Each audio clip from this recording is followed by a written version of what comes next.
우리 그리스도인의 신앙을 말할 때 하나님을 섬기는 본질이 무엇일까요? 하나님을 섬기는 그 본질은 순종이라고 할 수가 있습니다. 이 교회사를 통해서 면면이 이어져 오는 이 헌신의 자세 세 가지가 있죠. 정빈, 순결, 순명인데 그 가운데 순명, 곧 순종이 있습니다. 이 순종은 윗사람의 명령에 따르는 것입니다.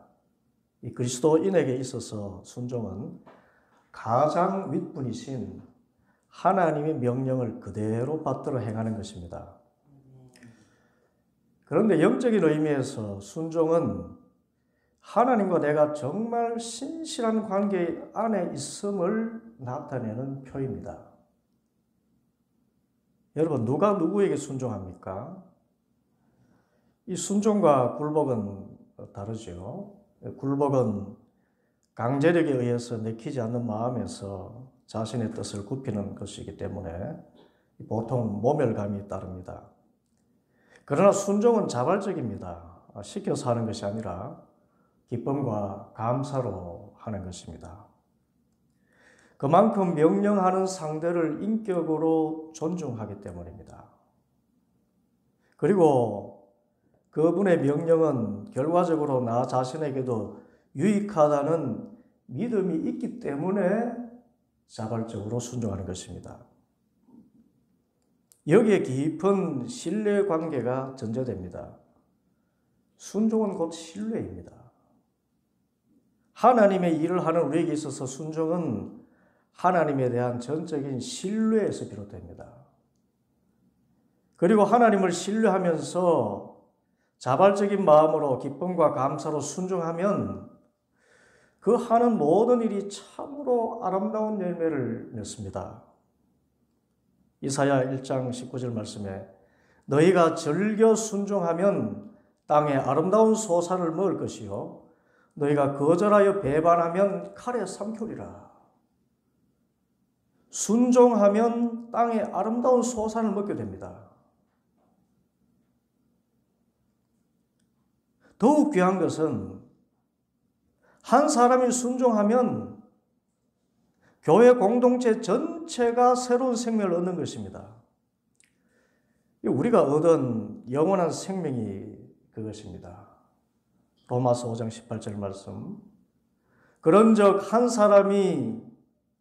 사람의 범죄로 많은 사람이 정죄에 이른 것 같이 한 의로운 행위로 말미암아 많은 사람이 의롭다 하심을 받아 생명에 이르렀느니라. 한 사람이 순종하지 아니함으로 많은 사람이 죄인 된 것 같이 한 사람이 순종하심으로 많은 사람이 의인이 되리라. 한 사람의 범죄로 모두 죽게 되고 한 사람 예수 그리스도의 순종으로 모두가 살게 되었습니다. 그러므로 신앙인의 영을 살리는 일은 순종이 있습니다. 이 얼마나 위대한 덕목입니까? 오늘 말씀은 한 사람의 순종으로 말미암아서 이스라엘 온 공동체가 살 길이 열린 놀라운 역사에 대해서 전합니다. 곧 이스라엘의 영적인 지도자 모세의 순종 이야기입니다. 결과적으로 이 모세 한 사람의 순종으로 말미암아 이스라엘은 430년 애굽 종살이에서 자유와 해방의 기쁨을 얻게 되었습니다. 그러면 무엇이 모세의 순종일까요? 오늘 말씀은 모세의 순종을 이 한 말씀에서 상징적으로 표현합니다. 20절 말씀. 모세가 하나님의 지팡이를 손에 잡았더라. 모세가 뭘 잡아요? 하나님의 지팡이를 손에 잡았더라.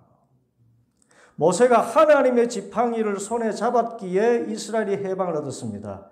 그런데 모세가 하나님의 지팡이를 잡는 그 일이 얼마나 자신을 쳐서 복종시키는 순종의 행위였는지를 우리는 알아야 됩니다. 왜 모세가 지팡이를 손에 잡는 행위가 자신을 쳐서 복종시키는 순종의 행위일까요? 오늘 말씀은 모세가 하나님의 부르심을 받는 일에 관한 말씀 안에 있습니다. 하나님이 어느 날 모세를 부르셨지요. 그날은 이집트 왕자로서 40년의 삶을 뒤로한 채 광야로 쫓겨나서 목자로 산 지 은 40년, 그의 나이 80이 되던 해였습니다. 인생의 꿈을 말하기에는 늦었다고 말할 만한 그 나이에 하나님께서 그에게 나타나셨습니다. 이것을 보면 하나님의 때는 우리가 합리적으로 생각하는 어떤 때와는 매우 다르다는 것을 알게 됩니다. 여하튼 하나님은 하나님의 때에 모세를 부르셨습니다. 상징적으로 떨기나무에 붙은 불로 나타나셨습니다. 그런데 그 떨기나무가 타지 않는 놀라운 현상이 나타났어요. 나이 80이라도 불이 붙을 수 있고 그 불이 붙어도 소멸되지 않고 생명력을 나타낼 수 있는 하나님의 능력을 상징하듯이 이 성령의 임재의 놀라움 안에서 하나님께서 말씀하셨습니다. 모세야, 이제 가라. 이스라엘 자손의 부르짖음이 내게 달하고 애굽 사람이 그들을 괴롭히는 학대도 내가 보았으니 이제 내가 너를 바로에게 보내어 너에게 내 백성 이스라엘 자손을 애굽에서 인도하여 내게 하리라. 그런데 모세가 선뜻 나서지 못합니다. 그리고 이렇게 하나님께 여쭙습니다. 제가 누구이기에 바로에게 가며 이스라엘 자손을 애굽에서 인도하여 내리까? 그리고는 하나님의 이름을 묻습니다. 만일 하나님이 저를 그들에게 보내셨다면 그들이 누가 너를 보냈느냐 할 것이 아닙니까? 그러면 하나님의 이름을 무엇이라 할까요? 그때 하나님께서 하나님의 이름을 이렇게 말씀하셨지요. 어떻게 말씀했습니까? 나는 스스로 있는 자이니라. 나는 아브라함의 하나님, 이삭의 하나님, 야곱의 하나님이라. 이런 나의 영원한 이름이요 대대로 기억할 나의 칭호니라. 나는 스스로 있는 자니라. 여기서 스스로 있는 자라는 말씀은 구약 학자들에 의하면 영원한 자존자라는 의미와 함께 Who that creates it 이라는 뜻입니다. 없는 것에서 있게 하시는 창조자라는 뜻을 갖습니다. 곧 하나님은 아무것도 없는 데서 말씀 한마디로 온 우주 만물을 지으신 전능하신 창조주 하나님이시라는 뜻입니다. 그런데 이 말씀을 듣고도 모세는 결단하지 못합니다. 그리고 항변합니다. 모세가 대답하여 이르되 그러나 그들이 나를 믿지 아니하며 내 말을 듣지 아니하고 이르기를 여호와께서 네게 나타나지 아니하셨다 하리이다. 무슨 말인가 하면 그렇게 말씀만 하지 말고 눈에 보이는 구체적인 증거를 보여주십시오라는 뜻입니다. 이 요구에 하나님은 한 가지 표적으로 응답하셨습니다. 내 손에 있는 것이 무엇이냐? 지팡이입니다. 그것을 땅에 던져라. 던졌더니 뱀이 되었습니다. 또 말씀하십니다. 네 손을 내밀어 그 꼬리를 잡으라. 잡으니 다시 지팡이가 되었습니다. 이것도 부족하다 싶어서인지 또 말씀하십니다. 네 손을 품에 넣어라. 품에 넣었다가 내어보니 그 손에 나병이 생겨 눈과 같이 되었습니다. 다시 품에 넣어라. 다시 손을 품에 넣었다 내어보니 그 손이 본래의 살로 돌아왔습니다. 그리고는 최종적으로 다시 보정하십니다. 이것도 그들이 믿지 않거든 나일 강물을 떠다가 땅에 부어라. 그 물이 피가 되리라. 이 정도면 하나님이 살아계신 것과 사람의 생명을 주관하신 전능하신 하나님이심을 믿고 따르지 않겠습니까? 그런데 모세는 여전히 움츠립니다. 오 주여, 저는 본래 말을 잘 못하는 자입니다. 저는 입이 뻣뻣하고 혀가 둔한 자입니다. 이때도 주님 말씀하십니다. 누가 사람이 입을 지었느냐? 누가 말 못하는 자나 못 듣는 자나 눈 밝은 자나 맹인이 되게 하였느냐? 나 여호와가 아니냐? 이제 가라. 내가 너의 입과 함께 있어서 할 말을 가르쳐 주겠다. 이 정도로 하나님 말씀하셨는데 모세는 끝까지 갑니다. 오 주님, 보낼 만한 자를 보내소서. 왜 그랬을까요? 도대체 무엇이 모세로 하여금 순종하지 못하게 합니까? 우리가 분명히 알아야 할 것은 순종은 믿음의 행위라는 것입니다. 믿어야 순종하고 신뢰해야 따릅니다. 그런데 왜 모세는 하나님을 믿지 못하였습니까? 오늘 말씀을 살펴보면 그것은 바로 모세의 내가 살아 있어서입니다. 오늘 말씀에 보면 모세의 변명이 이렇습니다. 모든 변명에는 모세 자신이 중심에 있습니다. 내가 누구이기에 바로에게 가며 내가 누구이기에 이스라엘 자손을 애굽에서 인도하여 내리이까. 그들이 나를 믿지 아니하며 내 말을 듣지 않을 것입니다. 나는 본래 말을 잘하지 못하는 자입니다. 나는 입이 뻣뻣하고 혀가 둔한 자입니다. 그래서 오 주여 보낼 만한 자를 보내소서 말합니다. 극도의 두려움과 부정적인 자세가 나타납니다. 어쩌면 우리 모두가 이렇게 말하고 있는지도 모릅니다. 하나님 저는 입이 둔합니다. 하나님 저는 어립니다. 하나님 저는 부족합니다. 이런 말을 겸손이라 생각하고 이렇게 말하는 것이 신앙인다운 말인 양 생각하고 끊임없이 자신을 이렇게 위축시키는 것, 그것을 겸손이라 생각합니다. 그리고 그것을 믿음이라 생각합니다. 물론 겸손한 사람의 외적인 모습과 태도는 그럴 수 있습니다. 그러나 겸손과 두려움은 다릅니다. 모세는 지금 겸손한 것이 아니라 두려워하고 있습니다. 그런데 그 두려움의 핵심은 모든 일을 행하는 주체가 바로 나라는 자의식 때문입니다. 물론 하나님께서 주의 일을 맡기실 때 나의 능력, 나의 경험, 나의 지식을 사용하시는 것은 분명합니다. 그러나 그것은 어디까지나 보조적인 수단이지. 본질적으로 하나님의 일은 하나님이 하시는 줄 믿습니다. 오히려 하나님은 능력 없는 사람을 택해서 하나님의 능력을 나타내시기를 기뻐하셔요. 그래서 온 인류를 구원하신 그 위대한 일도 저 초라하고 무기력한 십자가의 방법으로 하시지 않았습니까? 분명히 알 것은 하나님의 일은 하나님이 하신다는 것입니다. 나는 도구입니다.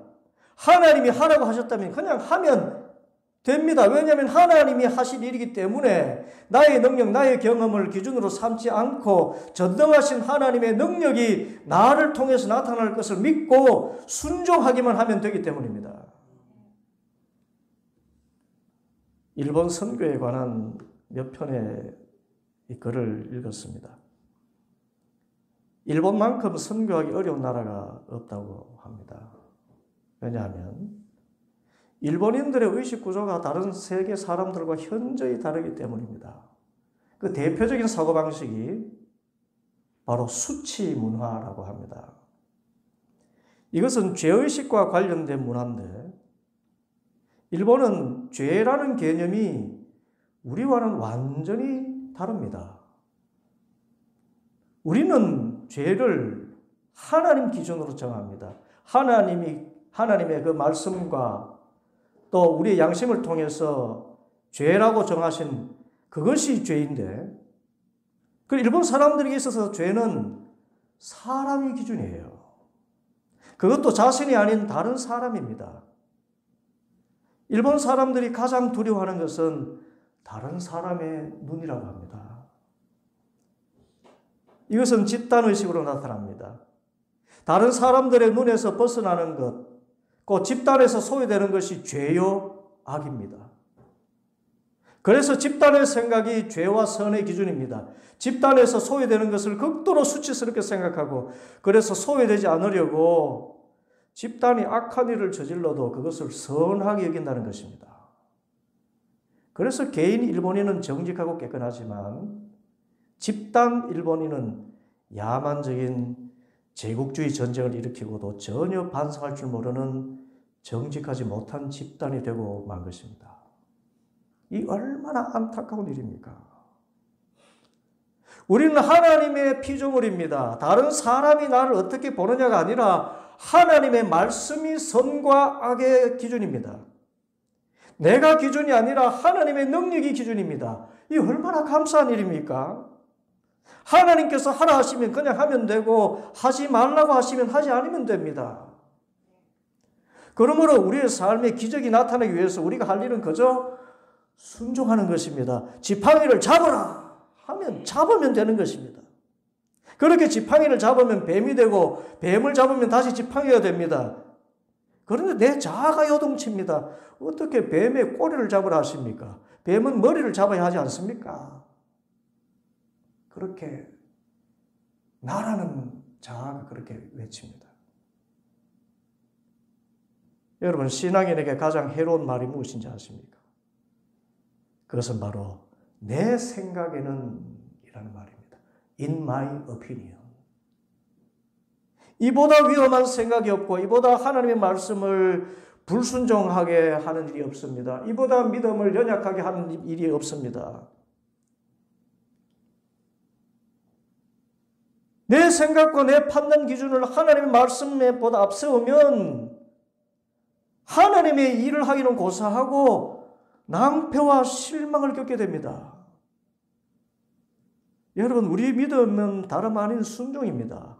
내 생각, 내 가치관, 내 판단, 내 경험 뒤로 하고 하나님의 능력을 믿고 하나님의 말씀을 따라 잡으라 하면 잡고 던지라면 던지고, 그렇게 잡은 지팡이로 홍해를 치니까 홍해가 갈라지고 반석을 치니까 생수가 터집니다.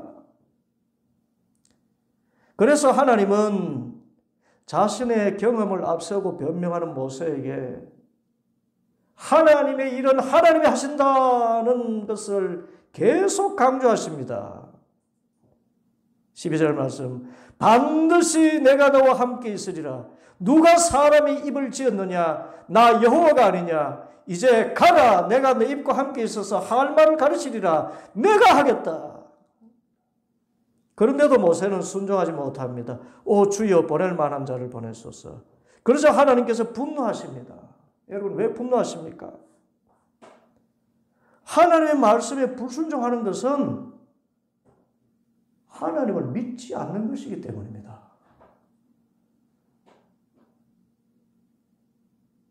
그렇죠?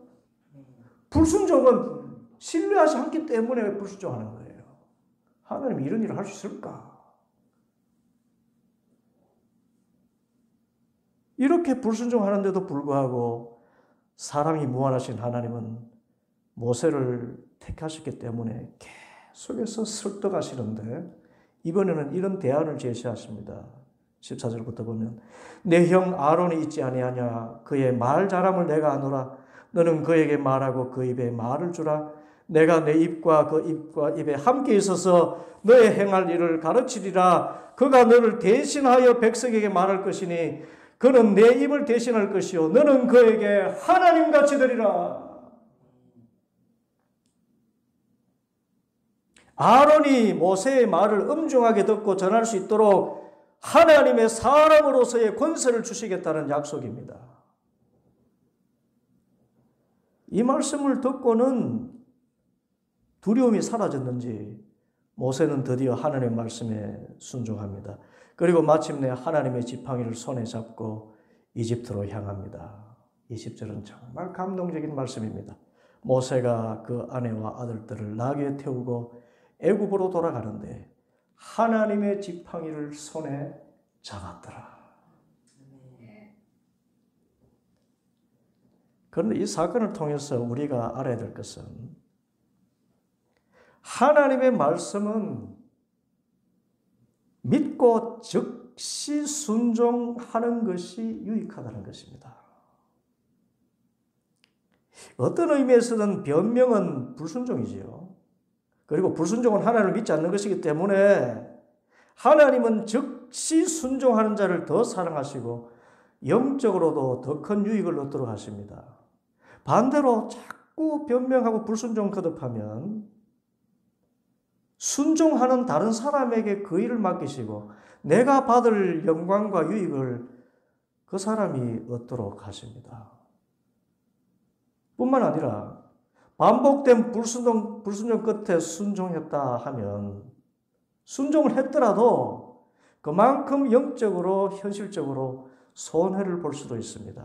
실제 모세의 경우가 그랬어요. 모세가 처음부터 하나님의 말씀에 순종했다면 모든 사람 앞에서 하나님 같은 권위를 가지고 영광스럽게 주님의 일을 했을 텐데 몇 차례 그렇게 불순종 끝에 순종한 결과 아론이 모세의 대변인이 되면서 나중에는 여러 가지 어려움을 겪습니다. 나중 이야기지만 하나님께서 십계명을 주실 때 모세를 시내산에 올라오라 하시지요. 그곳에서 40일 동안 모세가 하나님을 대면했는데 그동안 모세가 나타나지 않으니까 이스라엘 백성들이 뭘 했습니까? 금으로 송아지 우상을 만들고 그것을 숭배했습니다. 그런데 그것을 주도한 사람이 누군가요? 아론입니다. 모세의 지도력을 아론이 나눠 가졌기 때문입니다. 또 나중에 모세의 아내가 죽고 모세가 재혼을 할 때 그 여자가 구스 여인, 지금으로는 에티오피아 여인이 있는데 이 일로 형 아론과 누나 미리암이 모세를 비방합니다. 그런데 하나님께서는 모세를 긍휼히 여기시고 모세에게 그 권위를 주시기 위해서 하나님께서는 미리암을 나병에 걸리게 하셨습니다. 가족 공동체가 깨어진 것입니다. 처음부터 순종했다면 이런 결과가 나오지 않았을 것인데 변명하고 그렇게 불순종한 결과는 이처럼 영적으로 현실적으로 손해를 가져온 것입니다. 그러므로 하나님께서 나에게 무슨 일을 맡기실 때 또 하나님의 말씀이 내 마음에 부딪힐 때는 즉시 순종할 수 있기를 바랍니다. 지팡이를 잡으라 하실 때 잡으면 됩니다. 그리고 잡아야 됩니다. 겸손과 불신앙은 분명히 다릅니다. 겸손은 하나님 앞에서 자신을 낮추는 것이기 때문에 오히려 하나님 말씀에 무조건 순종하는 게 겸손이에요. 반대로 불신앙은 말 그대로 내 생각과 내 경험, 내 능력을 앞세워서 주님의 말씀을 거역하기에 교만의 죄와 같습니다. 겸손 같은데 겸손이 아니에요. 오히려 교만이에요. 내 생각, 내 경험, 내 가치관 가지고 하나님의 일을 막아서는 것이기 때문에. 그래서 사무엘이 불순종한 사울에게 말하지 않았습니까? 사무엘상 15장 22절 사무엘이 이르되 여호와께서 번제와 다른 제사를 그의 목소리 청종하는 것을 좋아하심 같이 좋아하시겠나이까? 순종이 제사보다 낫고 듣는 것이 순양의 기름보다 나으니라. 그러므로 하나님께서 말씀하시면 하나님께서 일하시는 줄 믿고 즉시 순종할 수 있기를 바랍니다. 또 하나님께서 나의 유익을 위해서 맹하신 말씀인 줄 알고 내 생각, 내 판단, 내 가치관 버리고 즉시 순종할 수 있기를 바랍니다. 지금도 하나님은 모세에게 하신 말씀처럼 말씀하십니다. 17절 너는 이 지팡이를 손에 잡고 이것으로 이적을 행할지니라. 이 지팡이를 손에 잡아라. 지금도 우리에게 말씀하십니다. 이 말씀에 그냥 순종하면 이미 얻은 증거대로 그 지팡이가 하나님의 지팡이가 될 줄 믿습니다. 나일강 물을 피로 변하기도 하고 반석을 치면 생수가 터지고 여러분 나아가서 인류 역사상 가장 놀라운 기적인 홍해가 갈라지는 기적까지 경험하게 되는 것입니다. 이처럼 순종은 나를 사람들 앞에서 하나님같이 되게 하고 하나님의 능력의 도구로 사용되는 큰 영적인 유익이 있습니다. 그리고 이스라엘 온 백성을 구원해내는 위대한 일을 할 수 있게 하는 것입니다. 그러므로 하나님께서 말씀하셨으면 하나님께서 일하실 줄 믿고 또 하나님께서 말씀하셨으면 그것은 나의 유익을 위한 말씀인 줄 믿고 온전히 그리고 즉시 순종할 수 있기를 바랍니다. 하나님의 일은 하나님이 하십니다. 이 믿음을 가지고 하나님의 지팡이를 손에 굳게 잡고 하나님의 말씀에 순종하며 힘차게 나아가서 하나님의 놀라운 기적을 경험하고 영적으로 믿음이 크게 자라는 유익을 얻는 모든 성도들 되기를 간절히 소원합니다. 기도하겠습니다.